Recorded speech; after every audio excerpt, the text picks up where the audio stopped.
kelele nyingi juu ya muamuzi. Hebu Peter Passion yeye atupitishe kwa mtazamo wake yeye, atuambie kuhusu maamuzi ya muamuzi ama referee Dane ambaye yeye ndio alikuwa pale katikati ya uwanja akichezesha. Je, ni kweli katika mchezo wa jana muamuzi Dane alipuyanga na aliwanyonga Simba kama ambavyo watu wanasema, ikiwemo Simba Sports wenyewe? Mtachelewa sana kuthibitisha hilo kwa sababu muamuzi amefanya kazi yake kama muamuzi, ndio, na ametuonesha ni misingi yake ya muda mrefu kwenye kufanya maamuzi. Kwa sababu yeye ni muamuzi ambaye ameaminiwa na shirikisho la mpira wa miguu Afrika CAF. Ndio. Na ni moja kati ya waamuzi watano bora ambao wameendelea kusimamia michezo mikubwa zaidi Afrika. Kwa hiyo of course ni yeye amesimamia dakika zote 90 za mchezo wa Simba.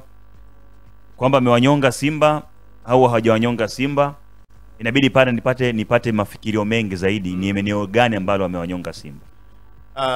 Kwa mfano alionekana pengine kuyangamua makosa ya Simba yanayofanywa kwa wachezaji wa Berkane kuliko pengine labda ambavyo Berkane wakiwafanyia Simba.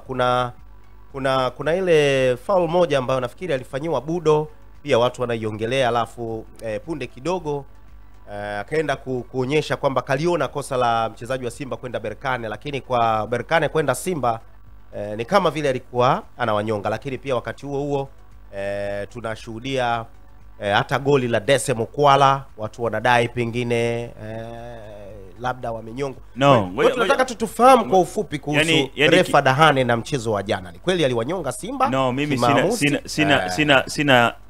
sina guts za kusema kwamba maamuzi amewanyonga Simba Sports. Ila nitazungumza kwamba muamuzi wakati alichezesha mchezo wa Simba na Berkane ni muamuzi ambaye anaishi kwenye misingi yake ya kutaka maamuzi. Ndio maana hata kusogelea VAR hataki kabisa. Ndio. Yaani yeye anapokea ripoti kutoka kwa watu ambao wameaminiwa kukaa kwenye kile chumba. Ndio. Na huwezi kumlazimisha kwenda kwenye VAR sababu anaamini maamuzi yake ni sahihi. Ndio. Hiyo faulu ambayo umesema ya Budo ni faulu ambayo imekuja kuonekana baada ya Budo kuchezwa madhambi, afu then muda huo Simba Sports wakaonekana wamefanya madhambi. Ndio. Kwa kawaida mwamuzi anatafsiri kama umelipiza. Okay. Ukilipiza mwamuzi lazima afanye maamuzi haya.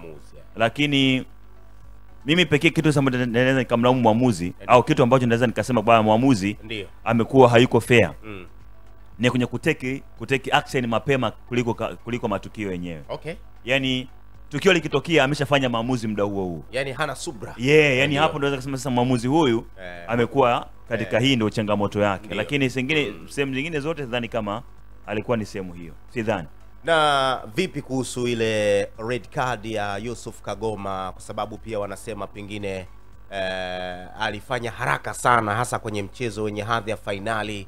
Pengine ingekuwa na subra, atambue kwamba huu ni mchezo wa finali na Simba pengine wako nyumbani, basi hata ile home advantage kama amekuwa mwepesi kama wanavyosema. Vipi kuhusu ile red card ya Kagoma? Ni kweli alistahili kuipokea kwa wakati ule na ni ile red card ama muamuzi kuna namna alimnyonga? Wapo wengine wanasema ni kadi nyepesi sana. Tuanze na wewe, ulionaje ile?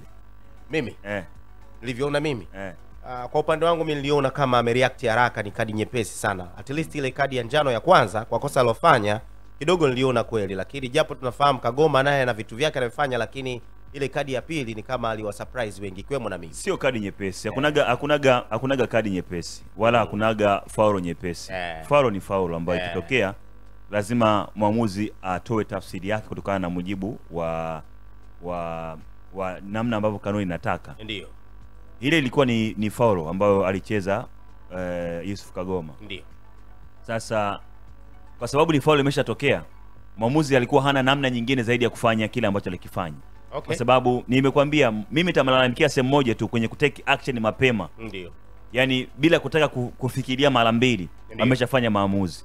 Na ile ilikuwa ni kadi ya njano ambayo kama angekuwa hana kadi nyingine ya njano, maana ilikuwa ni kadi yake ya kwanza ya njano, kama angekuwa hajapata kadi ya njano. Ndio maana alianza kuonyesha kadi ya njano dhidi nyekundu, si ndio? Ndio. Hapo ndipo ambapo unaweza kumlalamikia muamuzi kwamba alikuwa anafanya maamuzi haraka kuliko kufikiria zaidi. Kwa hiyo lakini ile ilikuwa ni straight red card kwa sababu ilikuwa ni kadi ya pili ya njano na kadi ya pili ya njano ikishatokea maana yake lazima upate kadi nyekundu. Ndio. Kwa hiyo Yusuf Kagoma aliriski kucheza vile. alirisk kucheza vile kwa sababu muda mwingine ndio unarejea kwenye ligi yetu kwamba ligi yetu kuna muda yanafanyika makosa mengi, ndio alafu waamuzi wanayabeba, wanaona kama ni swala kawaida. Ndio. Kumbuka kuna kadi ya kwanza ambayo haikupewa kadi. Huyu Yusuf Kagoma alimchezea Yusufu Lebiri. Ndio. Yule not Yusufu, Yasin. Ndio. Alimchezea madhambi, akamkita yule mwenye madevu, alimkita pale.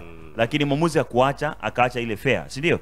Maana yake aliona kwamba hii ni ya kwanza, siwezi kutake action mapema hivi. Lakini ikafanya ya pili, akafanya na ya tatu, akamtoa kwenye mchezo kwa kadi nyekundu. Kwa mimi nafikiri ile ilikuwa ni kadi ya njano, si ndio? Ilikuwa inastahili kuwa kadi ya njano kwa sababu alicheza madhambi. Alimzuia mtu kuendelea kugadi mpira, na unaweza kumsifia mchezaji wa Berkane Mehri namna ambavyo aligadi mpira. Aliona kabisa kwamba huyu mtu anakuja na ni sehemu ya kiungo wa chini, nimeshamuacha, cha kufanya atafanya nini? Atema nichezee madhambi. Akagadi mpira kauficha. Yusuf Kagoma anaingia deep sliding tackle, akaukosa mpira, akacheza miguu ya mchezaji. Mwamuzi akatafsiri kama kadi ya njano kwa sababu amemzuia kutengeneza shambulizi. Kama amemzuia kutengeneza shambulizi, maana yake hii ni kadi ya njano. Kadi ya njano ikatoka, lakini wakati huu kwenye kitabu chake ana kadi nyingine ya njano. Kwa nini kinatokea? Ni kadi nyekundu ambayo alipata Yusuf Kagoma. Okay. Yeah. Usiku wa chuma unoa chuma. Ndio, ni usiku wa kutiwa nguvu mpya na Yesu Kristo aliye Mungu mkuu na nuru halisi. Mkesha huu mkubwa utaongozwa na mtumishi wa Mungu, kuhani na mwalimu Musa Richard Mwacha. Atatuombea ili kupata nguvu ya kuvuka nusu ya pili ya mwaka 2025. Usipange kukosa. Ni mkesha wa historia, ni mkesha wa maajabu. Walete wagonjwa na wenye shida mbalimbali. Yesu wa kuhani na mwalimu Musa Richard Mwacha atawaponya. Sikia hii kwa watu wa mikoani na nje ya nchi. Mtumishi wa Mungu kuhani Musa atakuwa na jambo nao maalum. Ukishafika Ngomeni, onesha tiketi yako. Mkesha utafanyika tarehe 27 mwezi wa 6 mwaka 2025 kuanzia saa 12 kamili jioni mpaka baadaye sana. Mahali ni ndani ya ngome ya Yesu Kristo, Kimara Temboni, Dar es Salaam. Usipange kukosa. Watu wote mnakaribishwa.